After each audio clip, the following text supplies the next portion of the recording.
ഒരാളെ കേരളത്തിന്റെ മുഖ്യമന്ത്രി കസേരയിലുള്ളൂ, അത് അച്യുത മേനോനാണ്. ആ അച്യുത മേനോന്റെ ജീവിതം, അച്യുത മേനോന്റെ ലാളിത്യം, അദ്ദേഹത്തിന്റെ ഈ ഭാർഗവനാശാൻ എപ്പോഴും പറയും, രാമൻകുട്ടി തിരുവനന്തപുരം മെഡിക്കൽ കോളേജിൽ പഠിക്കുന്ന കാലത്ത് രാമൻകുട്ടിക്ക് ചിലപ്പോൾ മെഡിക്കൽ കോളേജിൽ നിന്ന് 300 രൂപയുള്ള ഫീസ് തികയല്ല. പാർട്ടി ഓഫീസിൽ വന്ന് വിജയൻ സാറിന്റെ കയ്യിൽ നിന്ന് അച്യുത മേനോനല്ല, അച്യുത മേനോന്റെ ഭാര്യ ആളെ പറഞ്ഞയച്ച് കടം മേടിച്ചിട്ടുണ്ട്. അടുത്ത മാസം തേങ്ങ വെട്ടി അതുപോലെ പാർട്ടി ഓഫീസിൽ കൊണ്ട് വിജയൻ സാറിന് കൊടുത്ത് കടം തീർത്തിട്ടുണ്ട്. ഇതാണ് അച്യുത മേനോൻ. മൊത്തത്തിൽ പറഞ്ഞാൽ കേരളത്തിലെ ഒരു വലിയ കുടുംബം, ആ കുടുംബത്തിന്റെ മിടുക്ക്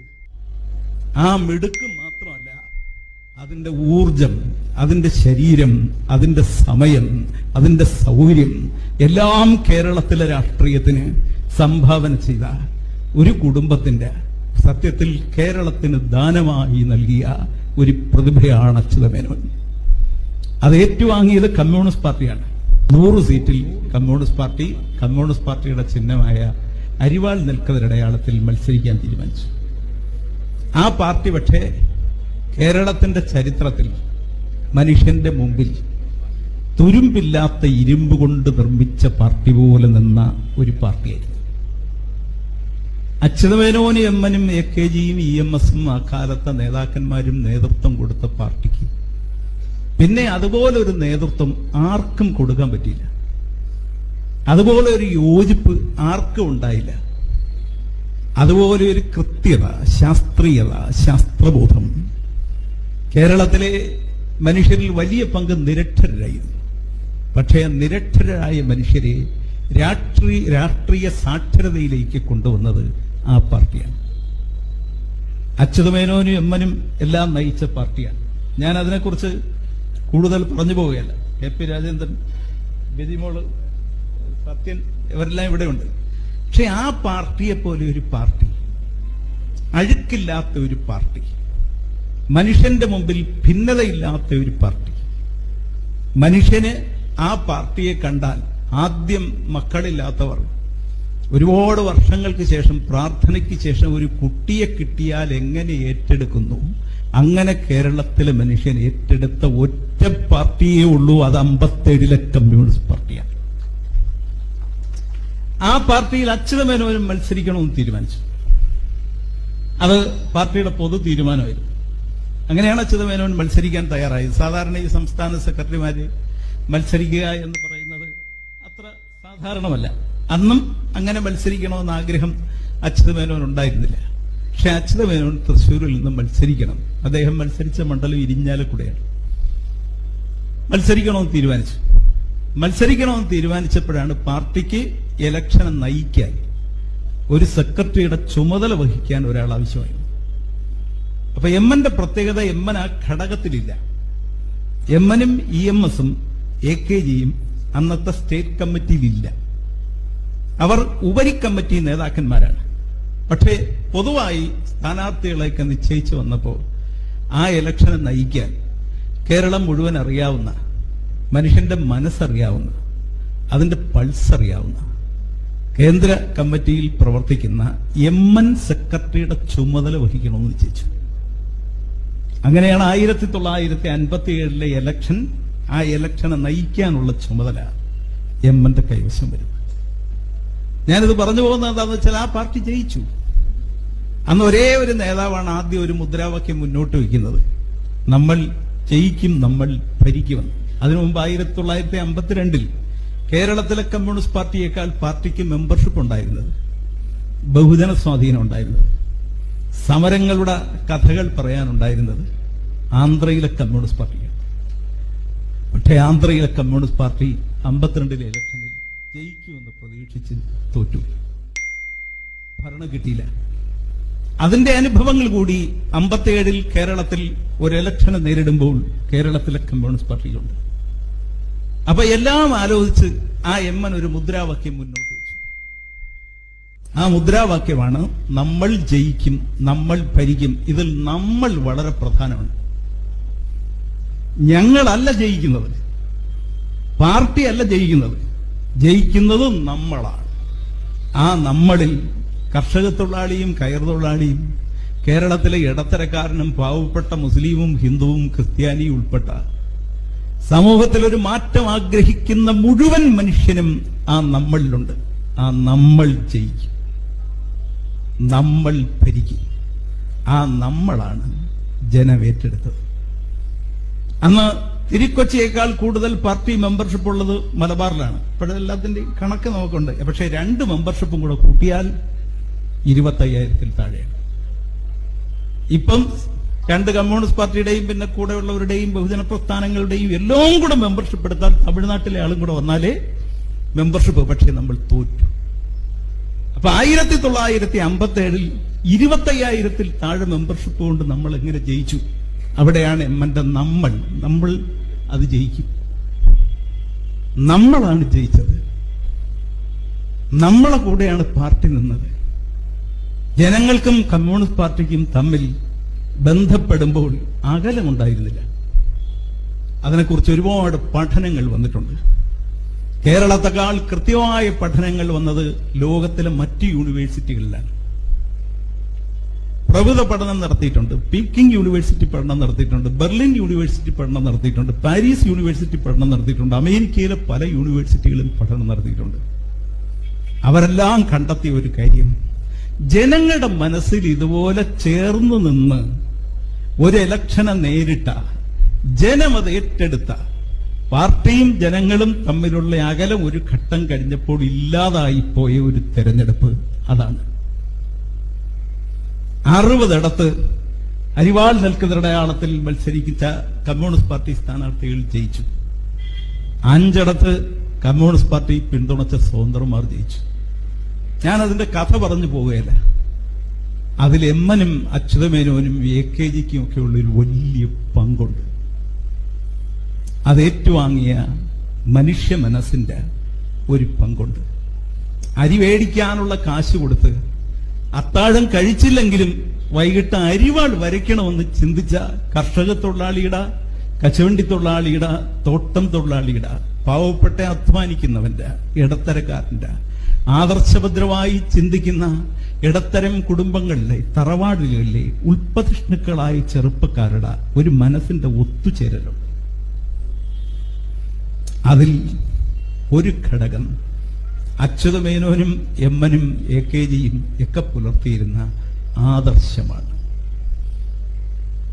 അതിനെയാണ് മനുഷ്യൻ സ്വീകരിച്ചത്.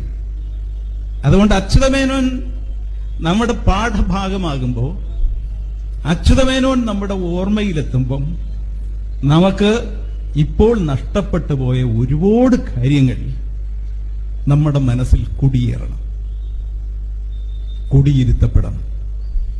അതുകൊണ്ടാണ് KP രാജേന്ദ്രനും സത്യനും വിജിമോളും ഇവരെല്ലാം കൂടെ ഈ പ്രതിമയുമായി യാത്ര ചെയ്ത് തിരുവനന്തപുരത്തെത്തുമ്പം കുറച്ചു കാര്യങ്ങളെങ്കിലും മനുഷ്യനോട് പറയണം. അത് പറഞ്ഞു തീർക്കാനല്ല, അത് കൂടുതൽ നാളുകളിൽ ചർച്ച ചെയ്യാനാണ്. അത് ഏതെങ്കിലും പാർട്ടി കാര്യങ്ങൾക്ക് വേണ്ടി മാത്രമല്ല, മുന്നണി കാര്യങ്ങൾക്ക് വേണ്ടി മാത്രമല്ല. കേരളത്തിലെ മനുഷ്യൻ കുറച്ചുകൂടെ മതേതരത്വ മനുഷ്യനാകേണ്ടതുണ്ട്, ജനാധിപത്യ മനുഷ്യനാകേണ്ടതുണ്ട്, മൂല്യമുള്ള മനുഷ്യനാകേണ്ടതുണ്ട്. തങ്ങളുടെ ഊർജം ശരിയായി ചെലവഴിക്കണമെന്ന് ചിന്തിക്കേണ്ട ഒരു യുവത്വം കേരളത്തിൽ വളർന്നു വരേണ്ടതുണ്ട്. അതിന് മുന്നിലെ വിളക്കാണ് അച്യുതമേനോൻ. അച്യുതമേനോനെ കുറിച്ച് ഞാൻ ഒരുപാട് പറഞ്ഞു പോവുകയില്ല. ഈ കൊട്ടാരക്കരക്കാർക്ക് അച്യുതമേനോൻ തീർച്ചയായിട്ടും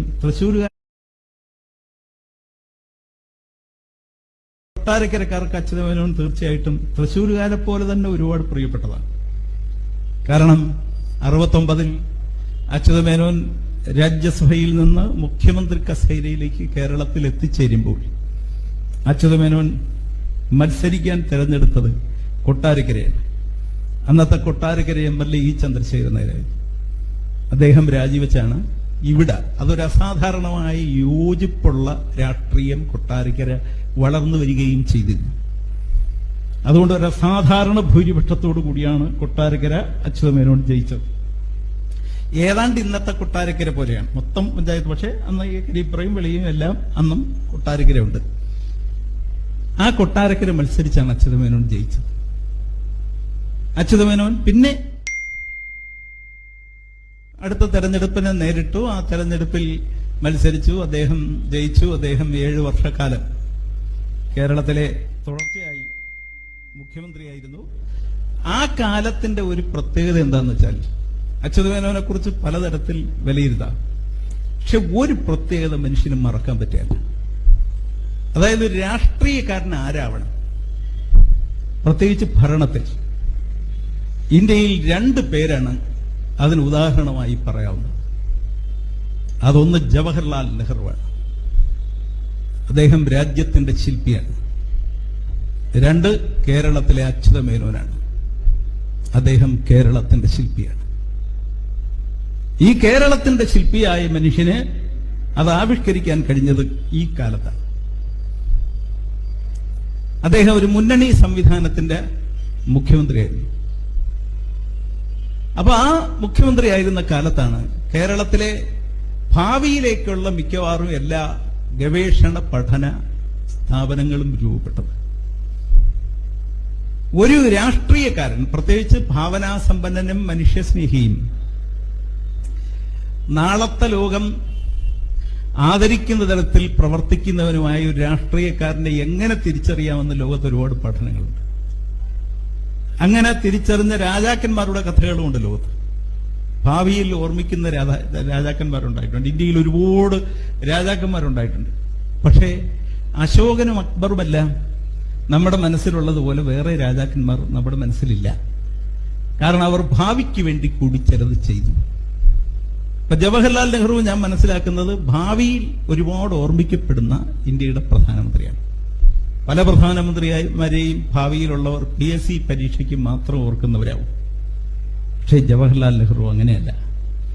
കേരളത്തിൽ അങ്ങനെ ഭാവിക്ക് വേണ്ടി ഓർക്കുന്ന മുഖ്യമന്ത്രി അച്യുതമേനോനാണ്. അച്യുതമേനോൻ നെഹ്റുവും ചെയ്തത് എന്താന്ന് വെച്ചാൽ, ഇന്നലെ ചില നന്മകളുണ്ട്, അത് ഏത് നിലയ്ക്കുണ്ട്. ഇന്നലെ ചില തെറ്റുകളുണ്ട്. ഇന്നലയിലെ തെറ്റുകളെ നിരാകരിക്കുകയും നന്മകളെ കൂട്ടിയെടുക്കുകയും ഭാവിയിലേക്ക് ബന്ധിപ്പിക്കുകയും ചെയ്യുന്ന ഇന്നിന്റെ കലയാണ് രാഷ്ട്രീയം. ആ ഇന്നിന്റെ കലയാണ് രാഷ്ട്രീയമെങ്കിൽ ആ കലയിലെ മുഖ്യ കലാകാരന്മാരായി അപൂർവം പേരെ രാഷ്ട്രീയത്തിൽ ലോകത്തുണ്ടായിട്ടുള്ളൂ. പ്രത്യേകിച്ച് ഭരണത്തിൽ. ഇന്ത്യയിൽ അതിൽ കേന്ദ്രത്തിൽ ഒരാൾ നെഹ്റുവാണ്. അദ്ദേഹം മതേതരത്വവും ജനാധിപത്യവും ഭാവിയിൽ നഷ്ടപ്പെടാത്ത ഒരു ഇന്ത്യയെ സൃഷ്ടിക്കാൻ അദ്ദേഹം തന്റെ ഭരണകാലം ശരിയായി ഉപയോഗിച്ച ഒരു കാലമാണ്. അദ്ദേഹം തന്നെ അദ്ദേഹത്തിന്റെ മനസ്സിൽ തെറ്റായി കുറിച്ച ഒരു സംഭവം കേരളത്തിലെ ഗവൺമെന്റിനെ പിരിച്ചുവിട്ടതാണ്. അതിൽ അദ്ദേഹത്തിൽ വന്നു ചേർന്ന സമ്മർദ്ദങ്ങളെക്കുറിച്ച് ഒരുപാട് പഠനങ്ങളുണ്ട്. ഞാൻ അത് പറഞ്ഞു പോവുകയല്ല. അച്യുതമേനോൻ ഈ ഭരണകാലത്ത് ചെയ്തത്, അദ്ദേഹം ഇന്നലകളിലെ നമ്മളെ നന്മകളെ മുഴുവൻ നാളെയിലേക്ക് കൊണ്ടുപോകാൻ ഇന്നൊരു കർമ്മ പദ്ധതി രൂപീകരിച്ചു. അതിലാദ്യത്തേതായിരുന്നു കേരളത്തിലെ ഭൂപരിഷ്കരണം. അത് വിപ്ലവം പോലെയല്ല നടപ്പാക്കിയത്. ആ ഭൂപരിഷ്കരണം നടപ്പാക്കുമ്പോൾ നമ്മൾ മനസ്സിലാക്കണം, അതിൽ ലീഗുണ്ട്, അതിൽ കോൺഗ്രസ് ഉണ്ട്. പക്ഷേ അവരെ കൊണ്ടല്ല. ഇത് 57 തുടങ്ങി ഇപ്പൊ പൂർത്തിയാക്കേണ്ട ഒരു കാര്യമാണെന്ന് ബോധ്യപ്പെടുത്തി അത് 1970 ജനുവരി 1 ഭൂപരിഷ്കരണം കേരളത്തിൽ പ്രഖ്യാപിച്ചു. ലക്ഷക്കണക്കിന് മനുഷ്യൻ, അടകുടി കിടന്നവൻ, കുടികിടപ്പുകാരൻ, ഭൂമിക്കുടമേ. അത് കഴിഞ്ഞ് നിങ്ങൾ ആലോചിച്ച് നോക്ക്, കെൽട്രോൺ വന്നത്. അതായത് ഭാവിയിൽ കേരളത്തിന്റെ ശക്തി എന്താ? ഇപ്പോഴും ഞാൻ പറയുന്നു, കേരളത്തിന്റെ ശക്തി എന്താണെന്ന് കൃത്യമായി തിരിച്ചറിഞ്ഞ ഒരു ഭരണാധികാരി അച്യുതമേനോനാണ്. കേരളത്തിന്റെ ശക്തി കേരളത്തിലെ ബുദ്ധിയാണ്. അധ്വാനിക്കാൻ പഞ്ചാബിനോളം നമുക്കൊക്കെയല്ല, അധ്വാനിക്കാൻ തമിഴ്നാട്ടുകാരോടൊന്നും നമുക്കൊക്കെയല്ല, നമുക്ക് കിളയ്ക്കാൻ ബീഹാറുകാരോടോ നമ്മൾ ആന്ധ്രാക്കാരോടോ പോയാൽ നമ്മൾ തോറ്റുപോകും. പക്ഷെ ലോകത്തോടൊപ്പം മത്സരിക്കാൻ നമുക്കൊരു തലച്ചോറുണ്ട്. ആ തലച്ചോറ് കേരളത്തിനുണ്ടെന്നും അതാണ് കേരളത്തിന്റെ ശക്തിയെന്നും അതാണ് വളർത്തിയെടുക്കേണ്ടതെന്നും അതിൽ വിദ്യാഭ്യാസമാണ് പ്രധാനമെന്ന്. വെറും കേരളത്തിൽ മുഖ്യമന്ത്രിയായിരുന്ന ഒന്നാം റാങ്ക് മേടിച്ച ഒരേ ഒരാളെ കേരളത്തിന്റെ മുഖ്യമന്ത്രി കസേരയുള്ളൂ. അത് അച്യുതമേനോനാണ്. ആ അച്യുതമേനോൻ